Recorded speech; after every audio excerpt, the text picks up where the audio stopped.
Hi guys, welcome to the Unacademy platform.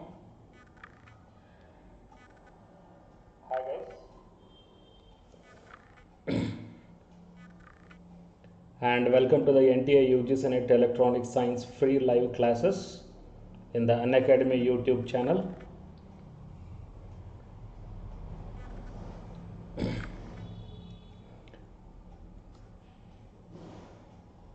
And before going into the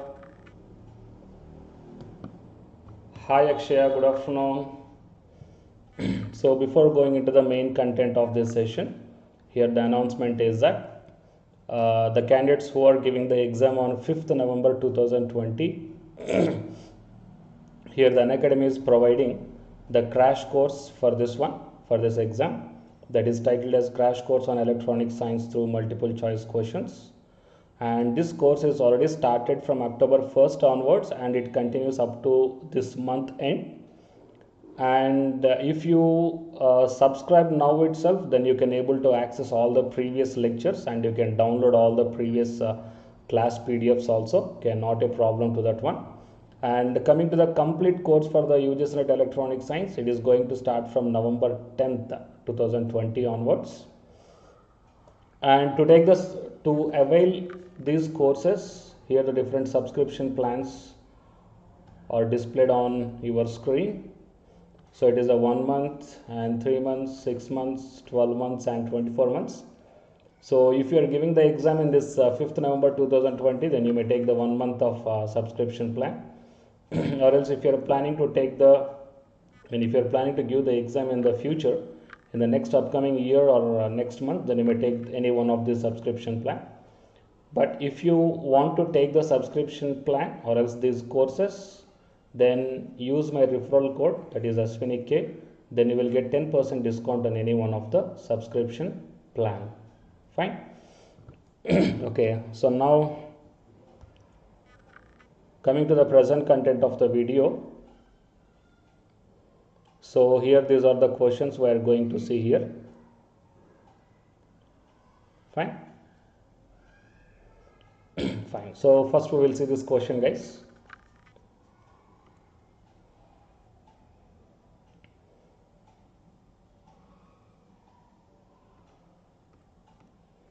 Okay. So here the question is, match the following list.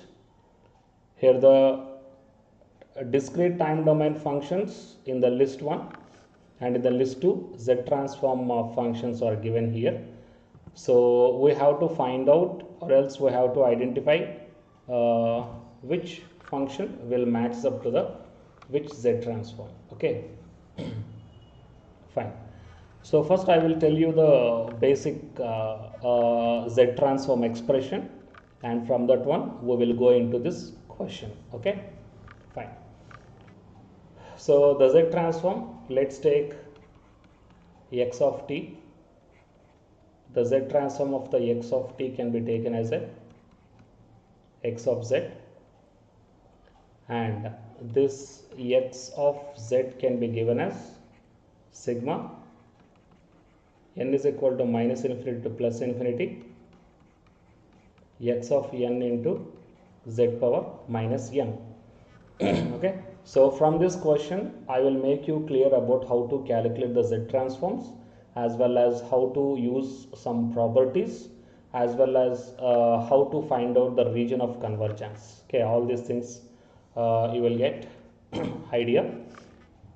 So here first we will take the alpha power n into u of n as a x of n. So let's take x of n is equal to alpha. I am just taking that one as a guys. Instead of alpha I am just taking as a power n into u of n. So now x of z is equal to sigma n is equal to minus infinity to plus infinity x of n. Okay, x of n into z power minus n. Fine. So while coming to this u of n, the value of the u of n becomes is equal to 1 wherever the n is equal to 0 to infinity. So that's why I am changing the limitations from n is equal to 0 to infinity, and instead of u of n I am just taking 1. So now my resultant function will looks like, that is equal to sigma n is equal to 0 to infinity a power n into z power minus n, and that is equal to sigma n is equal to 0 to infinity a by z whole power n. So we can write this equation as like this. Fine. A by z whole power n.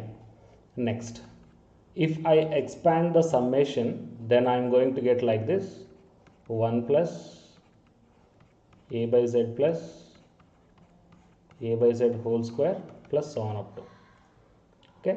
So, and it is the geometric progression, where in the geometric progression the starting term is the 1.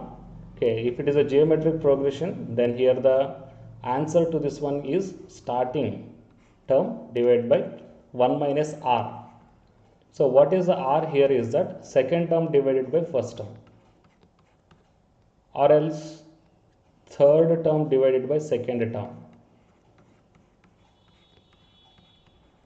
or else fourth term divided by third term. Okay, all these things will give to the r. So this expression can be written as a 1 divided by 1 minus a by z, right? Why? Because here r is the a by z, and before writing this expression 1 divided by 1 minus r for this series, here modulus of r, okay, modulus of r must be less than 1. Fine. Modulus of r must be less than 1. Okay, if this condition is satisfied, then only you have to write this expression. Modulus of r is less than 1 means here modulus of r is what, guys? Modulus of a by z less than 1. That means mod a less than mod z. Okay, so the final expression we can written as z divided by z minus a. Fine. Z divided by z minus a, and the region of convergence is mod z greater than mod a. So all of you understood, guys? So it is the z transform for the a power n into u of n. So now coming back to the expressions, coming back to the question. So alpha power n into u of n goes to this one. Is it clear? Z divided by z minus alpha, where mod z greater than alpha. Fine. And next, coming to the u of minus n. Okay, u of minus n. So just take the same thing. Of course, in the exam you have to remember all these formulas, conversion of the z transforms. In case if you did not remember, or else if you are feeling some difficulty to remember, then within the, whatever the rough sheets they are providing to you, so just do the calculation. Hardly it will take 30 to 40 seconds. That's it. Okay. And coming to the u of minus n.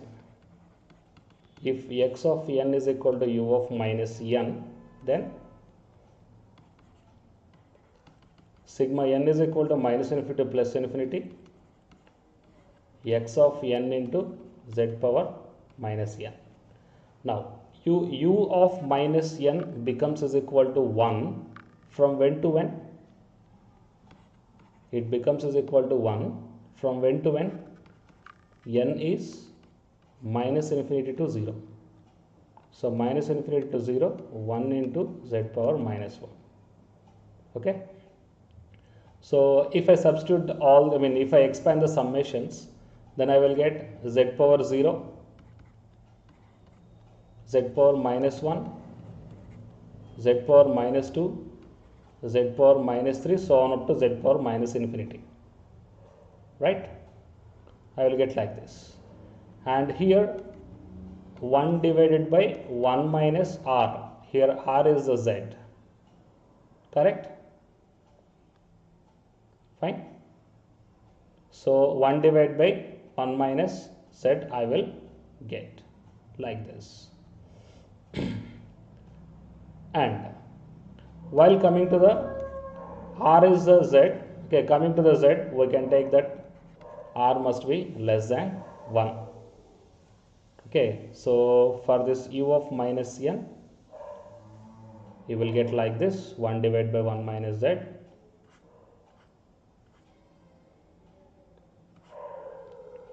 But here 1 divided by 1 minus z is not there.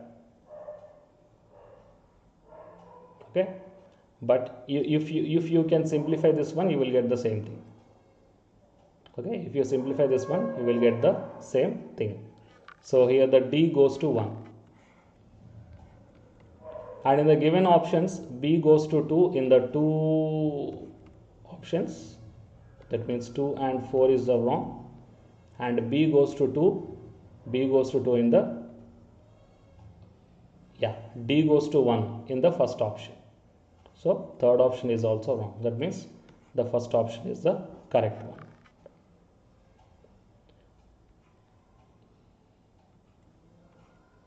Yeah, Akshaya, just a minute.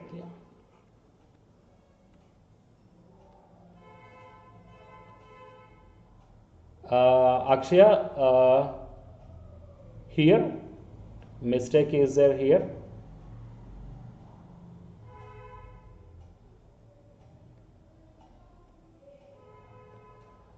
So if I substitute the 0 here, I will get 1 plus, right?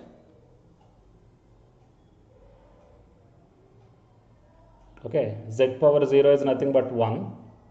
Z power minus 1 is nothing but, minus of minus 1. So I will get like this, 1 plus z power 1 plus. But anyhow, the starting term is 1, right? Yeah, of course, I just overlook this 1 here, but expression remains the same. Starting term divided by 1 minus r. Okay.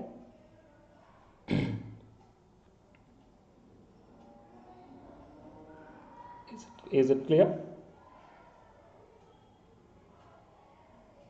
So z power minus 1 and so on. Yeah. See Akshaya, here n is minus infinity, minus 3, minus 2, minus 1, right? And here z power minus n is there. So just have a look here. In here the z power minus n is there. So z power minus of minus 3, that becomes is equal to z power 3. Fine. Yeah. Is it clear, Akshaya?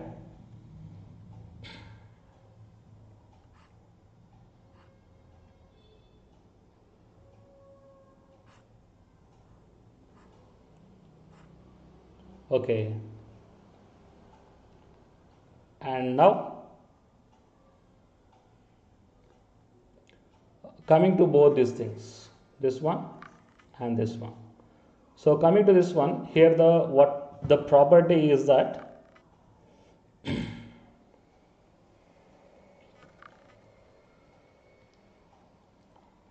n into x of n. Okay, the z transform to this one can be taken as minus z d by dz of x of z. So okay, so please note down this property. N into x of n can be taken as minus z d by dz of x of z. Okay, now so let's take the n into u of n. N into u of n minus z d by dz of, here what is the x of n? X of n is the u of n, right? So the u of n z transform is z divided by z minus 1. Okay, u of n z transform is z divided by z minus 1. That means we have to differentiate this one. After differentiating, multiply with the minus z. then it will be our answer. Okay, we will find out. Okay, we will differentiate this term, that is minus z, differentiation of z divided by z minus 1,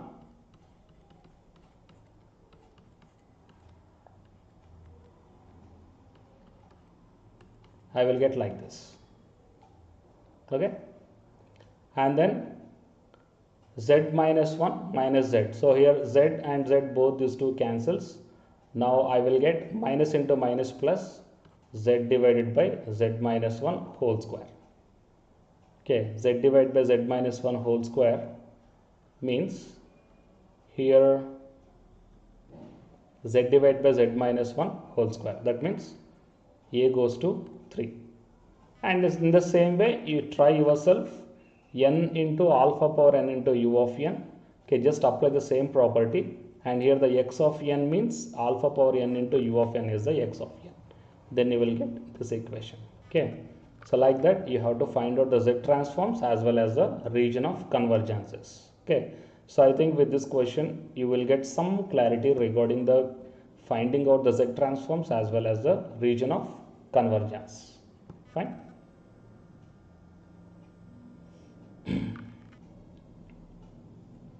Next, quantization noise in pulse code modulation. Quantization noise in pulse code modulation and bandwidth in the PCM, sampling rate and the differential PCM. And here the number of quantization levels, less number of quantization levels needed, and high frequency in the analog, highest frequency in the analog signal, and at least twice the maximum frequency component present in the signal. So out of all these things, the sampling rate is matching up with what? Always the sampling rate Fs must be greater than or equal to what? 2 into Fm.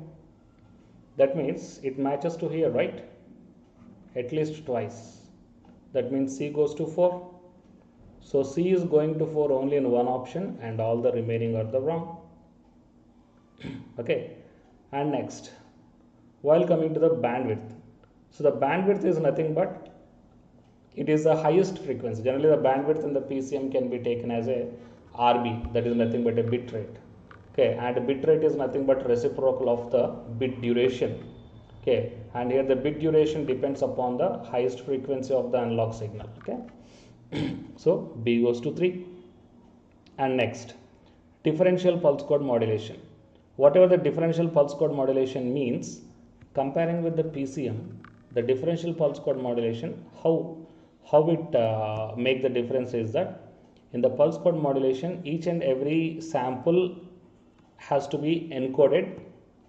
Okay, each and every sample has to be encoded in the PCM, but while coming to the differential PCM, the difference between the two successive samples will be encoded.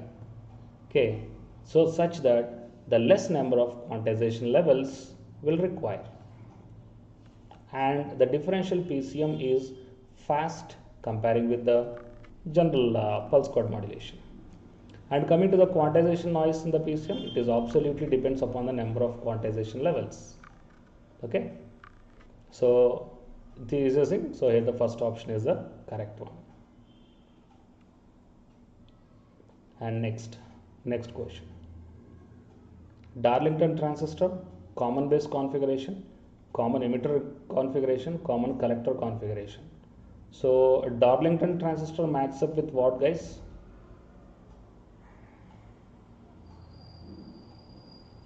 Beta 1 into beta 2, right? And coming to the common base, okay, common base configuration is matching up with alpha, common emitter beta, common collector is nothing but gamma. Gamma can be taken as a 1 plus beta, right? So it goes to first one. That means A to 4. A is going to 4 only in the first option. So all the remaining are wrong. Is it clear?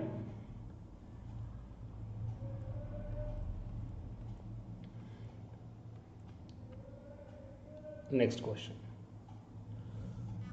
4 sources are generating information as given below. So 4 sources are given here, and the probability of occurrence of the 4 events are also given here, and they're asking to find out the entropy. Entropy is nothing but the average information. Entropy is nothing but the average information. So we have to find out where the average information can be given as sigma p into log of 1 divided by p. Okay, it is a average information, or else the entropy formula, and you have to find out all these 4 sources entropy and then make them in the descending order. Okay, so here that is equal to first p1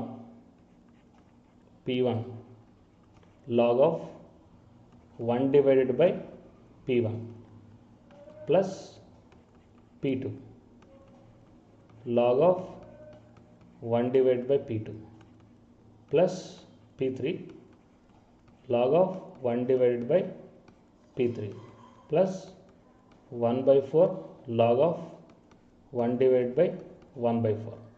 Now what will happen, guys?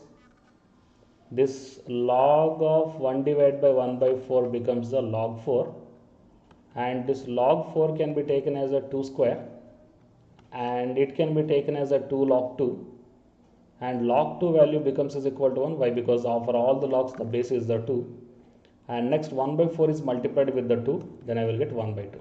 That means the total of this one I will get as a 1 by 2. Is it clear? So 1 by 2, 1 by 2, 1 by 2 and 1 by 2, it becomes is equal to 4 by 2. That means this complete source 1 entropy becomes is equal to 2. So I am just erasing here.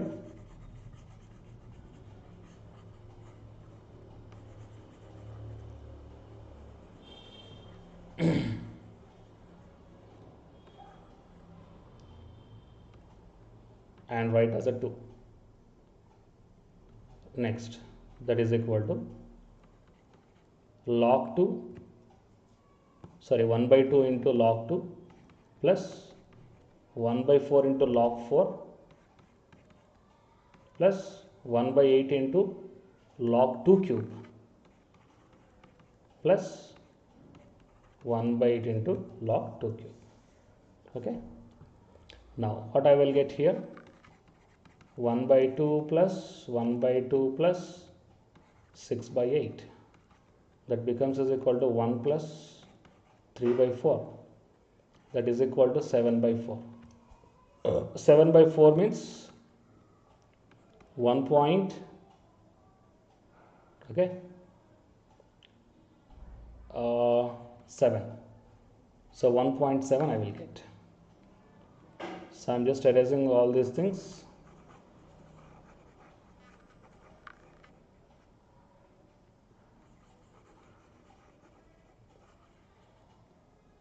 And that is equal to 1.7.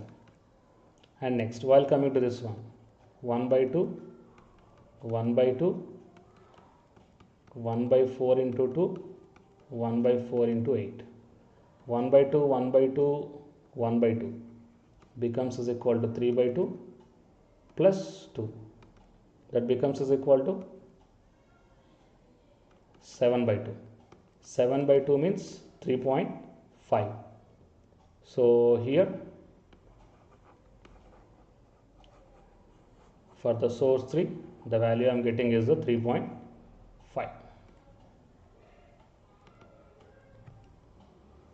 Next, 1 by 2 plus 1 by 4 into 2, 1 by 4 into 2, 1 by 4 into 3. And it becomes is equal to what, guys? 1 by 2, 1 by 2 plus 1 by 2 plus 1 by 2. As usual, it becomes a 3 by 2. And here it is a 3 by 8. Okay, and what is the LCM of this one? Let's take the 8. 12 plus 3, that is 15 by 8. 15 by 8 means how much, guys? 1.2, right? correct?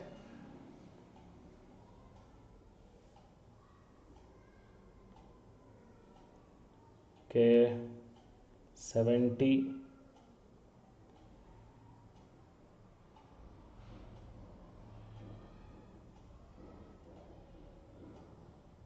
1.6.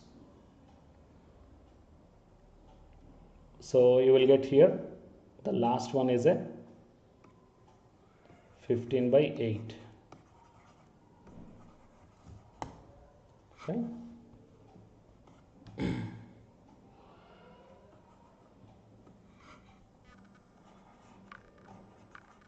So now, in descending order means, what is the first one you will get, guys? So 15 by 8 means I will get 1.87. Okay. So now here, yeah, actually. So descending order they are telling. That means first one is the maximum must be there. So 3.5, that means the source 3. And next one 2, that is A. And next one 1.87. 1.87 means I will get the D. And next one is the 1.7, that is the B. So I got the CADB, but the option is not there in this one. Okay, but CADB is the correct answer. Okay, highest one is the C, so that's why I go to the first option. But to be exactly calculate, CADB is the correct one. Is it clear, guys? How to calculate the average information or else the entropy?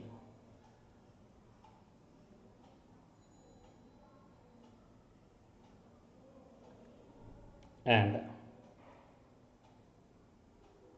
coming to the symmetry property of the discrete Fourier transform is, okay, symmetry property of the discrete Fourier transform, it can be given as the second option. The second option comes under the symmetrical property.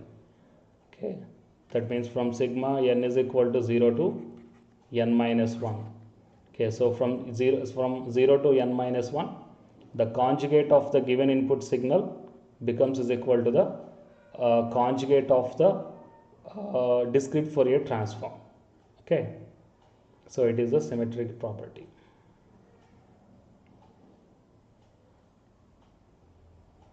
Next, decimation in time is a class of. So decimation in time means usually we are using this decimation in time algorithm.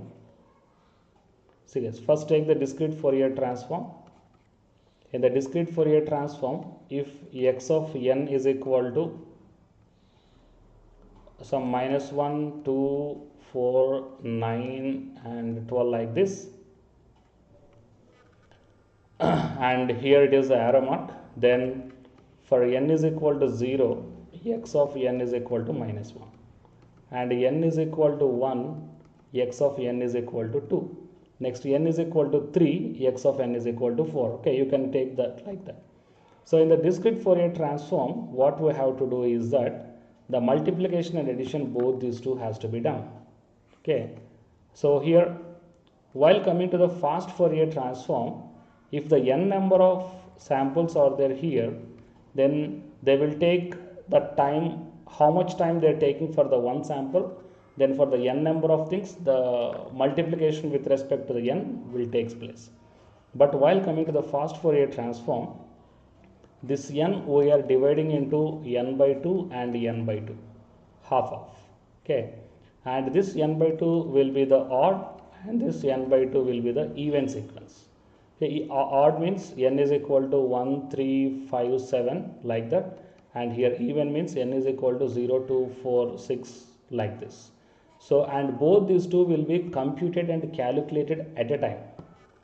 such that here the decimation in time, that means decreasing in the time for the calculation purpose, will be done. So this algorithm suits to fast Fourier transform.